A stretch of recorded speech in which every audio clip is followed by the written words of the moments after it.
The World Anti-Doping Agency, WADA, says it will review the status of cannabis on its banned substances list. This is in the wake of the positive test that saw U.S. sprinter Sha'Carri Richardson suspended from the Olympics. Richardson was expected to be one of the faces of the Tokyo Games last month after a series of blistering 100-meter displays earlier in the season. However, the 21-year-old was ruled out of the Games after being handed a 30-day suspension following a positive test for marijuana in the wake of a 100-meter victory at the U.S. Olympic trials in Eugene in June.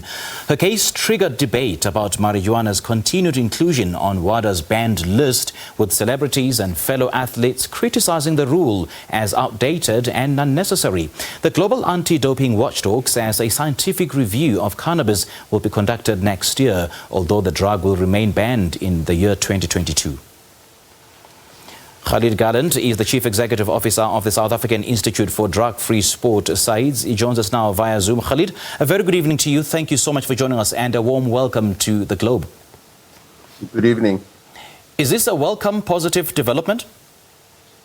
Yes, it is a positive development. WADA, as the global regulatory agency on anti-doping matters, are always reviewing the list of prohibited substances in sport and move with what the science is indicating. The issue of marijuana is more to do with government policy, global government policy over the world, where there's been a strong move to decriminalize marijuana, and that also has an impact on sport. So I assume that is the context where WADA is re-evaluating whether marijuana or cannabis should still remain on the list of banned substances in sport. How likely would this, though, be open to abuse? Look, about 4 or 5 years ago, the threshold limit for cannabis was increased. What that meant, especially in South Africa, is that we have less doping positives in sport. But again, the uses of marijuana has been accepted beyond just in terms of illicit or recreational use. There are medicinal and other purposes. So the perspective of marijuana's use has been now more widespread in society, and its overuse or abuse is now in a different context, is viewed in a different context from medical perspective. But Khalid, do you accept, though, that cannabis or marijuana is a drug and should be viewed in the same lens as other drugs and will give unfair advantage to the users over those who don't use it?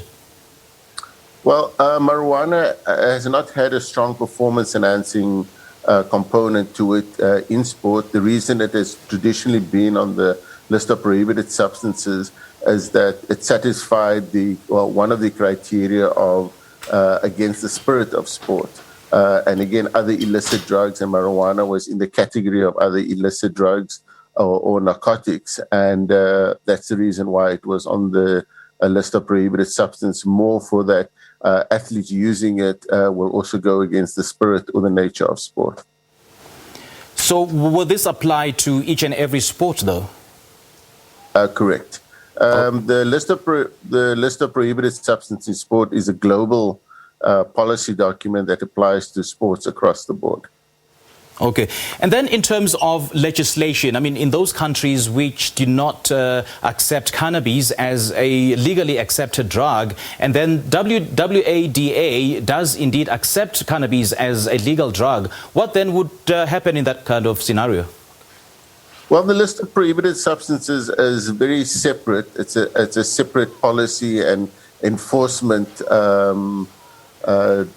global policy from normal illicit drugs. There are substances on the list of prohibited substances that are permitted in society. Some drugs that you take for asthma, that you take for ADHD or hyperactivity, those are all on the list of banned substances, but they are legal in society.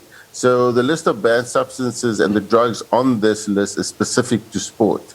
It has, whether it is permitted in general society or banned, has no direct relation to this specific list, because it is more about performance enhancing or cheating in sport. Perhaps my question, Khalid, would be, for those athletes who are traveling to such international sporting games like the Tokyo Olympic Games, and then they find themselves traveling through countries which do not accept marijuana as a legally accepted drug, and they only use that particular drug for medical or medicinal purposes. So what then should happen there? Should there be any international legislation regulating that? Well, every country has laws about bringing in different substances. You can get into trouble if you take too many Bonados or other hypertensive drugs or steroids across the board. So that is country by country in terms of what substances or medicines or drugs you can bring into the specific country across the border. And then would this be, perhaps, would it open this to other drugs that are linked to cannabis, not particularly cannabis, but other prohibited drugs? Yes, it does. Currently, though, cannabis is on the list of prohibited substance. CBD oil is permitted for athletes, and generally, CBD oil is applied topically or with slight tinctures, but athletes are warned that some of the CBD oil products may contain high doses of THC. And THC is the active ingredient in cannabis that is actually the reason that it is banned in sport.